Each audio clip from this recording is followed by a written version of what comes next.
నా పేరు బింగి నరేంద్ర గౌడ్. నేను నా సంస్థ golden star youth cultural organisation అనే సంస్థను 1990లో స్థాపించి ఇప్పుడు దాదాపు 3602 ఫంక్షన్లు నిర్వహించాను. నేను నా సంస్థ ద్వారా ఎంతోమందికి సన్మానాలు సత్కారాలు మన రాష్ట్రంలో కూడా ఇతర రాష్ట్రాల్లో కూడా మొత్తం ఇండియా మొత్తంలో నేను కార్యక్రమం చేశాను. బెంగళూరు, కలకత్తా, బాంబే, విశాఖపట్నం ఇలాంటి దాంట్లో అన్నింటిలో కూడా రాష్ట్రంలో అన్ని ఆడిటోలో నా golden star youth cultural organisation కార్యక్రమం నిర్వహించాను. అవే కాకుండా నేను నా సంస్థ ద్వారా కొంతమంది చిన్నారులను వాళ్ళ ప్రతిభను గుర్తించి ఒక అమ్మాయి చదవడ సాయి సంతోషిని అని గాయని, ఆ అమ్మాయి 2 సంవత్సరాలు ఉన్నపడుతుంది. ఆ అమ్మాయిని నా సంస్థ ద్వారా కార్యక్రమం నిర్వహించి ఆ అమ్మాయికి ఇప్పుడు 12 సంవత్సరాలు. ఆ 12 సంవత్సరాల్లో ఆ అమ్మాయికి మొట్టమొదటి ఆల్బమ్ అమ్మాయి నేను ఆడియో ఆల్బమ్ చేయించి ఆ ఆడియో ఆల్బమ్ ద్వారా అమ్మాయికి గిన్నిస్ బుక్ రికార్డులో అమ్మాయి పేరు నమోదయ్యేటట్టు నా సంస్థ ద్వారా అమ్మాయిని చేర్చాను. అలాగే అమ్మాయికి Limca book of record, global world record, India book of రికార్డులో కూడా అమ్మాయి పేరు నమోదైంది.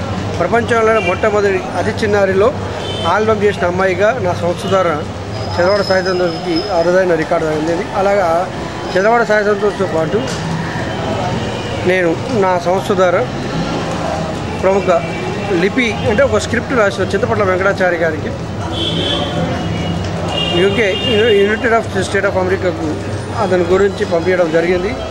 అతనికి కూడా గిన్నిస్ బుక్ రికార్డులో వచ్చింది. ఈరోజు మే 24న అతనికి గౌరవ డాక్టర్ కూడా లిబర్టీ యూనివర్సిటీ నుంచి దక్కుతుంది. ఇలా నేను ఎంతోమంది అమ్మాయిలను, అబ్బాయిలను, ఎంతోమంది కళాకారులను ప్రోత్సహించి నేను చేస్తున్న కార్యక్రమాలతో పాటు నేను సామాజిక సంస్థ ద్వారా ఎంతోమంది అమ్మాయిలకు కన్యాదానం అంటే 33 మంది కన్యలకు కన్యాదానం నిర్వహించాను. ఆ కన్యాదానంలో నాకు చాలా నేను సంపాదించిన ఆస్తిగా భావించేది ఏంటంటే ఆ అమ్మాయిల వాళ్ళకు పుట్టిన పిల్లలు 5 మంది పిల్లలకు నరేందర్ అనే పేరు పెట్టుకున్నారు. అది నాకు ఎంతో చాలా సంతోషంగా ఉంది. అదే కాకుండా నాకు ఈ 33 మంది అమ్మాయిల కన్యాదానం చేసినందుకు మన మాజీ రాష్ట్రపతి అబ్దుల్ కలాం గారు కూడా నన్ను సత్కరించి, నాకు అబ్దుల్ కలాం గారు అంటే చాలా ఇష్టం, వారితో సత్కారం కూడా ఇంకో చాలా అద్భుతంగా భావించాను. మన రాష్ట్రంలో ఆంధ్రప్రదేశ్లో ఉన్న రాష్ట్ర గవర్నర్లు అందరి చేతుల సత్కారాలు పొందిన.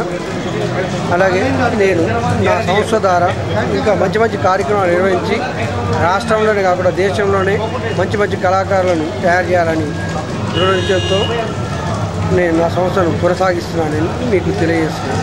Thank you.